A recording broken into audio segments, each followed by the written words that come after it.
For the first time in about 6 years, which may not seem a long time to you, it does to me, we've got a new book out. It's with Dunlin Press, and it is the Home Recording Handbook. Now, the Home Recording Handbook, there's a long story attached to it, which I can't tell you now, but it was going to be my first book. In 1983, early 1983, I actually got a commission to write a book called the Home Recording Handbook.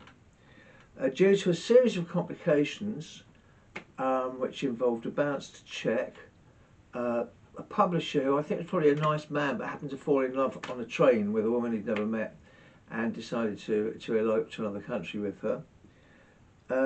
It ended the year with me having exhausted all my resources and fled back to the things I call the thing back to the draining board. In the end, a friend of mine who was a publisher recently said, "Why don't you write the Home Recording Handbook, this thing?" And I said, because I'm not really interested in writing all that stuff. I realised that, 42 years ago, whenever it was, that this book would have had a lot of faults if it had come out. It would have needed a major edit. I'm a much better writer than I am. But we've written a book called the Home Recording Handbook. It does have some recording tips in it, but it's basically about my my complete infatuation with music since I was 12 or 13, maybe younger, and how I came to record because somebody dragged an old tape recorder out of my dad as an army officer. He had an office of some sort when he wasn't busy patching people up or analysing diseases for the army, and he dragged this old tape recorder. They got a proper recording machine, a dictaphone. Can I use your dictaphone? You know the gag. I'm not going to do it here. And this recording machine changed my life. I was 12. It was a few months before I got my first guitar. The two things you would think seemed to go together, and they did, but in a very leapfroggy way. And all the stories I got in the middle, like why, 40 years after the Eagles recorded "Take It Easy," men in a VIP area in Hyde Park in London were having a fist fight and being drunk while the Eagles sang "Take It Easy." There's an entire chapter about that. There's a chapter about how I couldn't play drums and discovered eventually it was because I had dyspraxia. There's a whole chapter about the Shadows and Cliff Richard.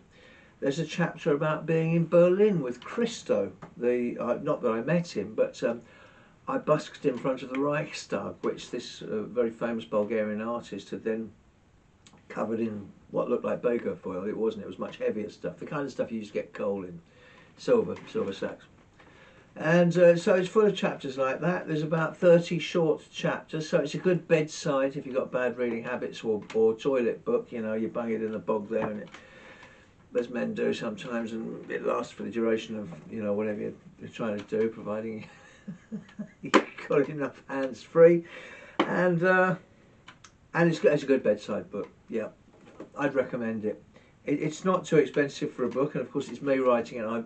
As a writer, I do kind of know what I'm doing because I just do. I've written lots of books and I've written for the newspaper, so I know how to keep it brief, make it funny, and put a few interesting facts in that perhaps you didn't know. There's one entire chapter about rock stars' other jobs, about how Jeff Skunk Baxter, the brilliant guitarist of the early Steely Dan, became a nuclear defence technician.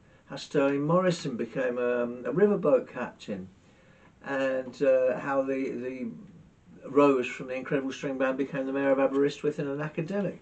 So you're going to find out all sorts of things, but you may not necessarily learn how to make great recordings, but there are a few tips in there. So if you are a home recordist and you want to know what I've been doing with my life this past 45, 50 years, this is your guide, okay? So more on this later because I will be plugging it. It's out on May the 2nd on Dunlin Press. If you go to Bandcamp and look up merchandise, Cleaners from Venus merchandise, you'll probably find the pre-sales there. We're still waiting for it to get back from the printers at time of waiting, but it's not going to be long, and it'll be available in all over the world if you can wait for the world's postal systems. Who knows? I hope this is all right. It's Friday and I'm really tired. Okay, so have a nice weekend, won't you?